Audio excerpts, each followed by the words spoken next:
하루 종일 밥도 안 먹고 계속 울고 있으면 어떡해. 의사 선생님이 몸조리 잘하라 그랬잖아.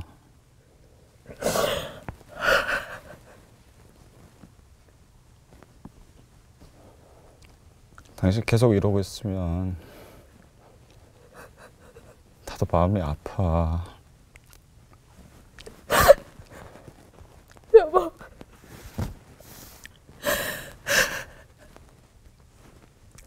나 한국으로 돌아갈래.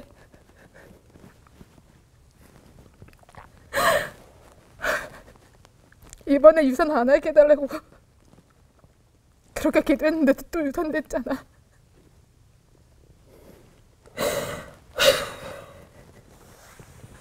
그래, 맞아.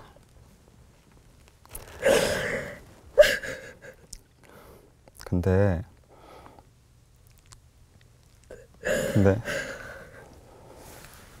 아브라함과 이삭처럼 하나님의 계획이 있지 않을까?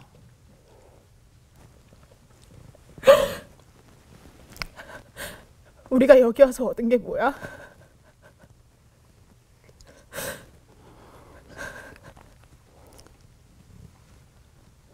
그래도 우리가 한 생명이라도 구해야 되는 사명이 있으니까 최대한 기도하면서 버텨보자. 아니, 우리는 2생명이나 잃었잖아.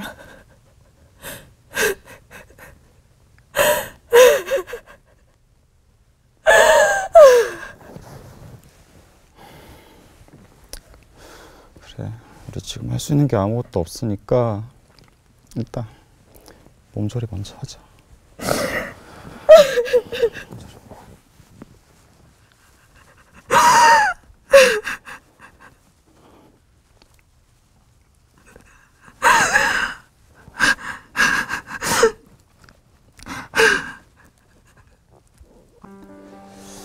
참 어려운 이야기입니다. 복음을 위해서 헌신하여 떠난 이 젊은 선교사님 부부, 한 번도 아니고 2번이나 아이를 잃는 이 유산, 정말 어찌 보면 참 이해되어지지 않는 큰 아픔이죠. 하나님 아예 생명을 주지 마시지요. 어떻게 생명을 주셨다가 이렇게 하실 수 있습니까? 하나님 어떻게 된 것입니까? 라는 원망이 충분히 나올 수 있는 그런 상황입니다. 그뿐만 아닙니다. 이 스킷 드라마의 주인공들과 이 동일한 문제는 아닐지 모르겠습니다만은 우리는 살아가다가 정말 뜻밖의 나타나는 인생의 복병을 만납니다. 때로는 이런 경제적인 문제들, 또 질병의 문제, 때로는 직장의 일들, 또 사업, 이런저런 진로의 문제들도 있죠. 이런 문제로 심지어 하나님에게 정말 실망하고 돌아서는 그런 분들도 많이 있습니다. 이 부분이 바로 우리가 풀어야 될 인생의 힘겨운 숙제들입니다. 자, 예수를 믿는 우리는 이러한 다양한 어려운 인생의 문제들을 어떻게 풀어가야 하겠습니까? 성경에는 한나라고 하는 한 여인이 나옵니다. 한나는 엘가나라고 하는 좋은 남편을 만나서 사랑을 받았습니다만 안타깝게도 아이를 낳지 못했습니다. 그래서 자신 스스로를 나는 슬픈 여자다라고 불렀습니다. 더군다나 당시에는 이 문화적으로 허용되었던 첩이 있었습니다. 이 남편의 첩이었던 이 분인나라고 하는 이 첩이 아이를 덜컥 낳은 것입니다. 아이를 낳고 보니까 첩이었지만은 이 분인나가 아주 자신만만해지고 거만해졌습니다. 그래서 정말 여주인 이 한나를 무시하고 심지어 함부로 하고 핍박하기까지 합니다. 아이를 낳지 못하는 이 한나에게는 너무너무 아픈 부분이었습니다. 자, 그렇다면 어떻게 이런 어려운 상황 속에서 이 한나는 그의 인생의 숙제를 풀어갔겠습니까? 그것은 바로 기도였습니다. 하나님의 성전에 올라가서 솔직하게 자신의 아픔을 하나님 앞에 털어놓았습니다. 그리고 기도했습니다. 그리고 하나님 주신 마음을 가지고 확신을 얻게 됩니다. 다시 말하면 한나는 하나님 앞에 나아가서 그 아픔의 뿌리를 직시했습니다. 그것은 이 분인나의 멸시도 또 행여 내가 아내의 자리를 빼앗길 수 있을지도 모른다는 불안도 아니면 동네 사람들의 수군거림도 아니었습니다. 불임이었습니다. 한나는 그 아픔의 근원을 정확하게 알았고 그 불임이라는 것은 자신의 능력 밖의 일이라는 것을 알았습니다. 그리고 이 문제를 해결할 수 있는 분은 오직 하나님밖에 없다는 사실을 한나는 알았습니다. 그런데 반대로요, 이 문제의 본질을 깨닫지 못한 사람이 있었습니다. 바로 아이를 낳은 분인나였습니다. 분인나는 아이를 낳았음에도 불구하고 남편이 자기를 한나처럼 사랑해 주지 않는 것을 느끼면서 내가 사랑받지 못하는 것은 저 한나 때문이야 라고 느꼈습니다. 그래서 자신의 상대인 그 한나를 멸시하고 없이 여긴 것입니다. 사실 그것은 질투였지 문제 해결은 아니었습니다. 이 분인나의 선택은 어리석었죠. 그로 인해서 더욱 남편의 눈밖에 났고 결국은 광야로 떠나야 했습니다. 여러분, 이렇게 우리 인생의 문제를 풀어가는 데는 두 가지 방법이 있습니다. 하나는 한나의 방법이고 또 다른 하나는 분인나의 방법입니다. 문제의 본질을 찾아서 해결하거나 아니면 문제와 무관한 주변을 괴롭히는 것입니다. 한나의 기도 속에 그 답이 있습니다. 한나는 이렇게 기도합니다. 만군의 여호와여, 만일 주의 여종의 고통을 돌보시고 나를 기억하사 주의 여종을 잊지 아니하시고 주의 여종에게 아들을 주시면 내가 그의 평생에 그를 여호와께 드리겠나이다 라고 사무엘상 1장 11절에 고백합니다. 한나의 지혜였습니다. 이것이 한나의 신앙 고백이었습니다. 아이를 낳지 못할 여자가 예를 들어서 기도로 아들을 낳았다면 그 기도를 들어주신 하나님이야말로 진정한 참 신이요 평생 의지할 존재임은 분명합니다. 한나는 바로 그 하나님을 절대 잊지 않겠다는 고백을 하고 있습니다. 한나는요, 인생의 문제의 열쇠를 쥐고 계시는 분이 하나님이시라는 것을 알았습니다. 이렇게 한나는 이 아픔과 고난의 끝에서 다른 출구를 찾지 아니하고 다른 세상의 어떤 통로를 찾지 아니하고 하나님을 찾았습니다. 여러분, 성경에 보게 되면요, 애굽과 가나안 땅 전역에 7년 흉년이 들어서 야곱의 아들들이 애굽에 곡식을 사러 가는 장면이 나옵니다. 거기서 오랜 세월 전에 애굽의 노예 상인에게 팔아버렸던 막내 동생 요셉을 만나게 되죠. 분명한 것은 그들이 곡식을 얻을 수 있는 곳은 애굽의 총리 요셉을 찾아가는 길밖에는 없었다는 것입니다. 다른 곳을 아무리 가봐야 다른 사람을 아무리 찾아가 봐야 곡식을 얻을 수 있는 곳은 없습니다. 애굽에 가서 요셉의 그 총리 요셉에게 나아가는 것 외에는요. 우리도 동일합니다. 우리 인생의 문제를 풀어내기 위해서 우리는 때로 이곳저곳을 다녀보고 다른 방법을 찾아보아야 소용이 없습니다. 인생의 주인 창조주 하나님께 나아가야 합니다. 한나는 그것을 알았습니다. 한나는 하나님을 찾았고 그리고 기도했고 그리고 자신의 삶으로 돌아갔습니다. 그리고 평안을 얻었습니다. 그는 이렇게 그의 모습을 성경 기록합니다. 당신의 여종이 당신께 은혜 입기를 원하나이다 하고 가서 먹고 얼굴에 다시는 근심빛이 없었더라 라고 한나의 모습을 성경은 기록하고 있습니다. 고통의 그 어려운 사슬에서 한나가 해방된 것입니다. 여기서 가장 중요한 것은 하나님을 보는 것입니다. 그 하나님 그분께 가서 마음을 쏟아붓는 것입니다. 거기에 문제 해결의 열쇠가 있습니다. 성경에 믿음이 없이는 하나님을 기쁘시게 하지 못하나니 하나님께 나아가는 자는 반드시 그가 계신 것과 또한 그가 자기를 찾는 자들에게 상 주시는 분이심을 믿어야 할지니라 라고 히브리서 11장 6절에 말씀하십니다. 저와 여러분, 우리는 살아가면서 인생의 여러 가지 문제를 만납니다.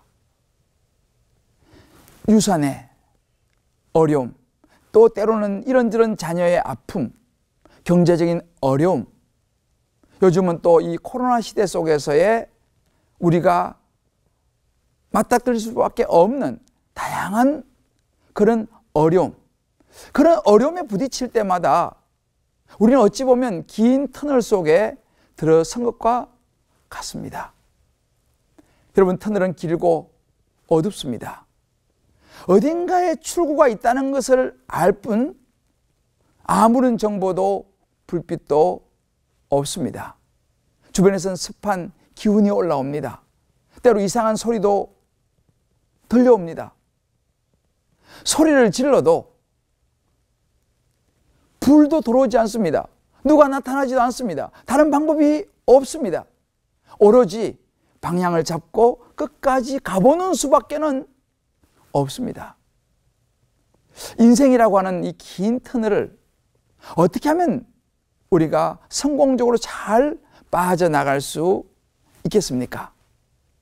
어떻게 해야지 터널의 출구에 가까워질 수 있을까요? 우리는 사람의 약속과 하나님의 약속이 다르다는 이 사실에 주목해야 됩니다. 일반적인 약속은 상대의 이행 여부에 따라서 성립이 됩니다. 그렇지만 하나님의 약속은 그렇지 않습니다. 하나님은요, 때로 우리의 마음이 변할지라도 끝까지 약속을 지키시는 분이십니다. 우리의 이행 여부와는 상관없이 하나님은요, 우리와 약속을 지키십니다. 하나님이 이 아브라함에게 약속하실 때에 이렇게 말씀하셨습니다. 내가 반드시 너에게 복주고 복주며 너를 번성케 하고 번성하게 하리라 하였더니 그가 이같이 오래 참아 약속을 받았느니라 라고 성경은 말합니다. 물론 아브라함은 중간에 흔들리기도 했습니다. 세월이 많이 지나도 자녀가 생기지 않자 다른 방법을 찾기도 했습니다. 그러나 하나님은 조금도 흔들림 없이 약속을 지키시는 모습을 성경은 우리에게 보여주고 있습니다. 여러분, 노란 리본이라고 하는 유명한 이야기를 아마 들어보셨으리라 생각합니다. 이 노란 리본에 이렇게 유명한 이야기가 있습니다. 한 남자가 죄를 짓고 유혹 형무소에 3년을 보내게 됩니다. 이제 형기를 마치고 집으로 돌아가는 버스를 탔습니다만 마음은 너무 무거웠습니다. 버스 기사가 그 남자의 표정을 보고 무슨 일인지 묻습니다. 남자요, 혹시 손님 얼굴의 표정이 너무 안 좋은데 무슨 일이라도 있습니까? 그때 남자는 이야기를 시작합니다. 사실 자기는 3년의 형기를 마치고 집으로 돌아가는데 자신을 기다리는 아내에게 새로운 사람을 만나도 괜찮다고 이미 말했다는 것입니다. 아내가 자신을 기다리지 않아도 할 말이 없다는 것이죠. 왜냐하면 자기가 잘못을 너무 많이 해서 3년의 형무소 생활을 해야 했기 때문입니다. 하지만 용서를 해준다면 내가 좋은 남편이 되도록 내가 노력하겠어. 그러니 버스가 지나가는 길목에 그 참나무에 노란 리본을 달아서 보여달라고 아내에게 부탁을 했다고 했습니다. 이제 버스를 타고 가다가 노란 리본이 없으면 그냥 지나쳐 가겠다고 하면서 이 남자는 형을 마치고 집으로 향하는 버스를 탔지만 마음은 너무 편치 않았습니다. 이제 그 이야기를 들은 이 기사와 그 버스 속에 탄 모든 사람들은 하나같이 긴장했습니다. 과연 그 아내가 참나무에 노란 리본을 달았을까? 너무나 유명한 이야기라 여러분은 이미 결론을 알고 계시겠습니다만 그 아내는 참나무에 노란 리본을 달아놓았습니다. 뿐만 아니라 혹시 남편이 노란 리본을 못 보고 지나칠까 봐 한 개가 아니라 수십 개의 노란 리본을 곳곳에 달아놓은 것입니다. 하나님도 우리를 위해서 노란 리본을 달아주셨다는 것을 저와 여러분 아십니까? 바로 예수님이십니다. 예수님의 십자가는 우리를 구원하시고자 하시는, 우리에게 가장 좋은 것을 주시고자 하시는 우리를 향한 하나님의 약속입니다. 우리가 알거니와 하나님을 사랑하는 자, 곧 그의 뜻대로 부르심을 입은 자들에게는 모든 것이 합력하여 선을 이루느니라 라고 로마서 8장 28절에 말씀하셨습니다. 고난의 터널이 끝없이 이어지는 우리 인생에서 꼭 필요한 것이 바로 하나님의 우리를 향하신 약속을 붙잡는 것입니다. 그 약속을 붙잡을 때 우리는 참 안식을 누릴 수 있습니다. 인생의 고난 속에서 하나님께서 우리를 향하여 내가 너와 함께함이라 라고 말씀하시는 변함없으신 신실한 약속을 우리가 꽉 붙잡을 때 고난을 넘어 평강이 우리에게 찾아올 것입니다.